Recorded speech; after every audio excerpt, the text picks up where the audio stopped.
हम liquid in liquid, या फिर उसको हम एक कंसिडर कर लेते हैं सॉलिड एंड लिक्विड। इसके अंदर हम कुछ टर्म्स पढ़ते हैं, that is called some dictionary words of this chapter from starting this topic, that is called volatile, non-volatile and vapor pressure. Volatile are those type of solutes which can form vapors, और जो non volatile जो vapours नहीं बनाते। अगर vapour pressure की बात करूं तो the pressure created by vapour of liquid when both liquid and vapour phase are equilibrium. वो कहता है कि जब वेपर प्रेशर वो प्रेशर होता है जब आपके लिक्विड और वेपर फेस दोनों इक्विलिब्रियम में हो। इसका मतलब वो क्या कहना चाहता है कि क्या होता है वेपर फेस। एक बात बताओ, मेरे पास ये क्या है, आपके पास कंटेनर है, मेरे पास क्या है, ये क्या है, लिक्विड मैंने इसके अंदर फिल कर दिया है। अब भाई मैं क्या करूँगी, यहाँ पे प्योर सॉल्वेंट लिया है मैंने यहाँ पर, ठीक है, प्योर मैंने के लिए सॉल्वेंट लिया। प्योर सॉल्वेंट क्या होता है, इसका मतलब कुछ भी इसके अंदर मिक्सिंग नहीं की है, प्रॉपर यही लिया है, इसका ना तो कोई अलग पार्टिकल्स है, कोई सॉल्यूट ऐड किया है, no any other thing will be added that was added here.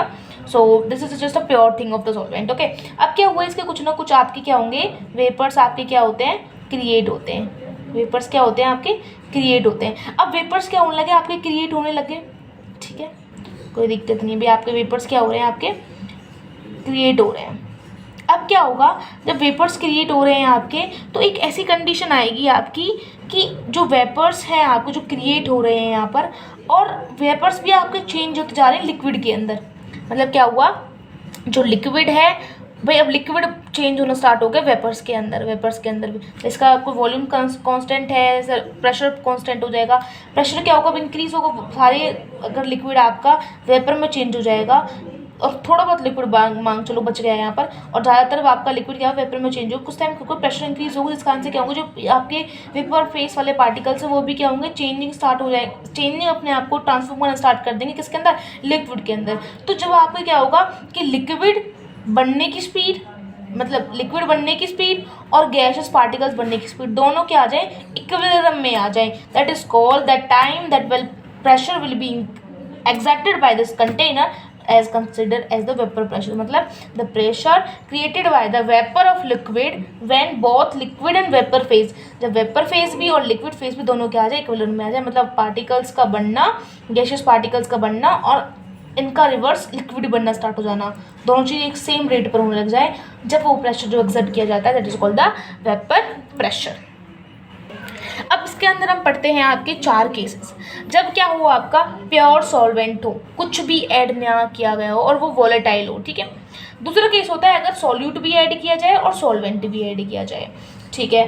तीसरा केस कहते हैं कि हमने भाई सॉल्वेंट तो लिया है, भाई सॉल्वेंट हमने लिया है और वो वोलेटाइल है, पर जो हम सॉल्यूट ऐड कर रहे हैं वो आपका नॉन वोलेटाइल है। ध्यान का प्योर तो नहीं कहलाया जाएगा, प्योर तो बस यही है जब कुछ भी ऐड ना हो, यहाँ तो इसके अंदर तो ऐड हो रहा है, दैट मीन बेशक वो नॉन वोलेटाइल है पर that's not consider as a pure, ठीक है, सॉल्वेंट। और यहाँ पर क्या हुआ है, अगर आपका सॉल्यूट आपका नॉन वोलेटाइल हो और सॉल्वेंट आपका वोलेटाइल हो, लेकिन यहाँ पे क्या हो चुका है, I can explain you what happen here. Fourth case को उसको हम पढ़ेंगे, ठीक है। नाउ एक बात बताओ, यहाँ पर इसको हम लास्ट में पढ़ेंगे, पहले हम 2 केसेस को पढ़ते हैं। अगर आपका प्योर सॉल्वेंट आपके पास है तो यहाँ पे वेपर फॉर्मेशन होगा, सिंपल सी बात है। जब वेपर फॉर्मेशन होगा तो वो कुछ ना कुछ हवा प्रेशर भी एक्सर्ट होगा। तो जब हम प्योर किसी भी चीज़ का हम क्या निकालते हैं, जो कि प्योर फॉर्म में एग्जिस्ट करती है, उसका हम क्या निकालते हैं, प्रेशर निकालते हैं। इट्स कंसिडर एज नॉट के हिसाब से, ऊपर नॉट लग जाता है वहाँ पर, ठीक है, समझ आया, that's called PA not. Solvent के लिए हम A यूज़ करते हैं। अगर इस कंटेनर की बात करूँ तो इसके अंदर B भी है, सॉल्यूट भी है और आपका सॉल्वेंट भी है, दोनों क्या है, वोलेटाइल है। दोनों वोलेटाइल में दोनों अपना प्रेशर एक्सर्ट करेंगे, दोनों प्रेशर एक्सर्ट करेंगे, इसका मतलब दोनों का टोटल का प्रेशर निकाल, दोनों का एडिशन आएगा उसका, ठीक है। अब बात आती है, क्वेश्चन अराइज होता है कि भाई किसका प्रेशर ज़्यादा होगा, सॉल्यूट का प्रेशर ज़्यादा होगा या फिर सॉल्वेंट का प्रेशर ज़्यादा होता है। तो वो डिपेंड करेगा आपका मोल फ्रैक्शन पर कि कितने मोल्स प्रेजेंट है total, out of total moles के अंदर। मान लो 10 मोल्स हैं तो इसमें A के मोल्स मान लो 2 आ गए, तो उसका प्रेशर होगा आपका, डिपेंड करेगा उसके मोल्स में, टोटल में से कितने मोल्स हैं उस पर डिपेंड करेगा, that is called the mole fraction. Pressure भाई PA डिपेंड करेगा मोल फ्रैक्शन A पर और PB डिपेंड करेगा मोल फ्रैक्शन B पर, सिंपल सी बात है। चलो कोई दिक्कत नहीं है। अगर मैं यहाँ बात करूँ आपके थर्ड वाले केस में, सॉल्वेंट आपका वोलेटाइल है और सॉल्यूट आपका नॉन वोलेटाइल है, तो एक बात बताओ, प्रेशर वैसे कि नॉन वोलेटाइल है, मतलब कोई भी अपना प्रेशर एक्सर्ट नहीं करेगा। तो अगर मैं आपको थर्ड केस और फर्स्ट केस को कंपेयर करने की कहूँ तो इसमें से बताओ किसका वेपर प्रेशर ज़्यादा होगा। सिंपल सी बात है, वेपर प्रेशर होगा बेटा इसका ज़्यादा। क्यों ज़्यादा होगा इसका? बिकॉज यहाँ पर क्या आते हैं, जो सॉल्यूट के पार्टिकल्स होते हैं जो कि इसके अंदर मिक्स हो गए हैं, दैट मेकिंग द बैरियर, वो बैरियर बनाते हैं, जिससे क्या होता है गैस के भाई गैसेस के पार्टिकल्स वो निकलना चाहेंगे, बट ये कहते हैं इसको बैरियर की तरह यूज़ करते हैं और उनको निकलने में दिक्कत आती है, इस कारण से गैसेस पार्टिकल्स बन नहीं पाते। ठीक है, इस कारण से इसका प्रेशर कम होता है as compare to pure solvent जो कि आपका वॉलेटाइल इन नेचर होता है। तो टोटल प्रेशर डिपेंड करेगा प्रेशर सॉल्यूशन, तो इसमें सिंपल सी बात है सॉल्वेंट पर डिपेंड करेगा। सॉल्यूशन का प्रेशर निकाल तो टोटल प्रेशर निकाल, डिपेंड करेगा आपका सॉल्वेंट पर। सॉल्ट का तो कुछ इफेक्ट है ही नहीं है पर। ठीक है, addition of non volatile solute vapour pressure decrease. भाई सिंपल सी बात है, नॉन वोलेटाइल का हम सॉल्यूट ऐड करेंगे वो बैरियर का काम करता है, इस कारण से वेपर प्रेशर को निकलने नहीं देता, वो एक तरीके से रोकता है इनको निकलने से। ठीक है, सिंपल सी बात आ गई। ठीक है, समझ आया। तो एक तरीके से मैं यहाँ पे कह सकती हूँ कि अगर एक बात बताओ यहाँ पर, lowering vapour pressure directly proportional to mole fraction of B, कि जितना मैंने वेपर प्रेशर उसमें कम आई, भाई टोटल आपका वेपर प्रेशर आना चाहिए, तो ये भी तो वो आपका वोलेटाइल है, प्योर सॉल्वेंट है, बेसिकली प्योर नहीं है तो इसमें बस सॉल्वेंट ही काम कर रहा है, लेकिन इससे कम आता है। क्यों? ये बैरियर का काम करता है, मतलब ये लोअरिंग कर रहा है, कम कर रहा है किसको? वेपर प्रेशर को। वो किस पर डिपेंड कर रहा है? आपका सॉलिड के पार्टिकल को जो कि नॉन वोलेटाइल है, जितने ज़्यादा ये होंगे उतना ही वेपर प्रेशर आपका कम होगा। ठीक है, सिंपल आया। तो इसका मतलब क्या हुआ, आपका प्योर में से अगर मैं इस वेपर प्रेशर को घटा दूंगी, जो एक घटने वाली चीज़ थी वो डायरेक्टली प्रोपोर्शनल, भाई वो इतनी ज़्यादा होगी, जितनी ज़्यादा ये होगी उतना ज़्यादा आपका मोल फ्रैक्शन होगा। भाई जितने ज़्यादा पार्टिकल्स होंगे आपके सॉल्यूट के, इतने ज़्यादा आपका लोअरिंग आपका वेपर प्रेशर होगा। सिंपल सी बात है। ठीक है, समझ आया। सिंपल सी बात है। In fourth the more and मोर, अब यहाँ पे क्या हो गया कि बहुत ज़्यादा, मैंने फोर्थ केस के अंदर मैंने क्या पढ़ा था कि बहुत ज़्यादा ही पार्टिकल्स आपके सॉलिड के ऐड कर दिए हैं, बहुत ज़्यादा ऐड कर देंगे। सिंपल सी बात है, वो इतना तगड़ा काम करेगा, वो वेपर्स को बनने ही नहीं देगा। That act as a most barrier that will affect the vapour pressure. ठीक है, the more and more non volatile solute we add, भाई वो नॉन वोलेटाइल तो वो प्रेशर नहीं कर रहा क्रिएट, ऊपर से वो बैरियर की तरह काम कर रहा, गैसेस पार्टिकल्स को निकलने नहीं दे रहा।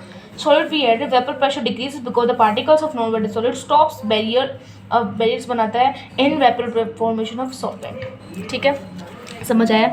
अब इस केस को जो हम यहाँ पर पढ़ रहे हैं डायरेक्टली प्रोपोर्शनल होता है वो सिंपल से, इसको हम जनरली ना आगे पढ़ते हैं। आगे किस तरीके से पढ़ते हैं? Stating it is a relative lowering of vapour pressure, इस स्टेटमेंट के थ्रू पढ़ते हैं। मतलब कि जितना प्योर सॉल्वेंट था, भाई प्योर सॉल्वेंट था, उससे कितना चेंज आया प्रेशर, भाई प्योर सॉल्वेंट में कितना चेंज आया जब प्रेशर के अंदर सॉल्वेंट के अंदर हम नॉन वोलेटाइल सॉल्यूट मिला देते हैं, तो उसमें कितना डिफरेंस आया उसे पढ़ते हैं हम relative lowering of vapour pressure. उसे हम किसके रिस्पेक्ट में निकालेंगे? भाई सिंपल सी बात है, मेरे भाई प्योर आपका ये आना चाहिए था, लेकिन मेरे में डिफरेंस आ रहा है किसकी वजह से? नॉन वोलेटाइल सॉल्यूट के अंदर ऐड करने से। ठीक है, कुछ ना कुछ डिफरेंस आ रहा है यहाँ पर, वो किसके रिस्पेक्ट में निकालूंगी? वो निकालूंगी मैं प्रेशर जो होना चाहिए था उसके रिस्पेक्ट में, और वो डिपेंड करता है आपका मोल फ्रैक्शन पर, किसके? सॉल्यूट के। भाई जितना ज़्यादा ये होगा उतना ही ज़्यादा आपका डिफरेंस आएगा। ठीक है, समझ आया। अब क्वेश्चन अराइज होता है कहीं पर भी, अगर मैं कहीं पर आप इसको इक्वल टू भी देखो, स्टार्टिंग मैंने भी इक्वल टू किया था, बट कहीं पर कैसे कहते हैं कि भाई यहाँ पर आपका प्रेशर है और यहाँ पर आपका मोल फ्रैक्शन है, तो क्वेश्चन हम इसको इक्वल लिख देते हैं कभी कभार। हाँ, तो मैंने डायरेक्टली प्रोपोर्शनल कर दिया, पर कभी कभार इक्वल भी लिख देते हैं। तो वहाँ पर क्वेश्चन अराइज होता है कि ये तो आपके प्रेशर की यूनिट है और ये मोल फ्रैक्शन की, मतलब मोल्स की यूनिट है, तो ये इक्वल कैसे हो जाएंगे? क्वेश्चन आइज होता है। तो इसको हम इक्वल, भाई कहीं गलती होती है कि टीचर इक्वल ना कर दें या फिर इसको हम डायरेक्ट प्रपोज लेते हैं, बच्चों को कुछ दिक्कत ना आए, just for that's why we are taking it's directly proportional. Generally इसको हम इक्वल टू लेते हैं, लेकिन इक्वल टू हम इसको इसलिए ले लेते हैं बिकॉज हम कहते हैं, अब बच्चे क्वेश्चन आइज होता है बच्चे का कि भाई ये तो मोल्स के अंदर है, प्रेशर के अंदर है, पास्कल के अंदर है, how can be equal to each other. सो हम इसको इक्वल कर देते हैं किसके रिस्पेक्ट में? इसको बटे में इसके पी नोट लिख देते हैं। Then why that's why it get equal. तो यहाँ पे it is because the unit of pressure numerator and denominator pascal है, वो कैंसिल भाई, इसकी प्रेशर यूनिट पास्कल है, इसकी पास तो कट गया, इसकी मोल है और नीचे भी मोल आएगा टोटल में, दोनों तो यूनिट लेते हैं, इससे कुछ भी डिफरेंस नहीं है, दोनों इक्वल हो जाते हैं इजीली। समझ आया। तो क्वेश्चन ऐसे राइज होता है कि बहुत एक दूसरे की कैसे इक्वल होंगे, क्योंकि एक पास्कल में है एक मोल में है, जब दोनों की यूनिट लेस होता तो there will be no problem. समझ आया गाइस।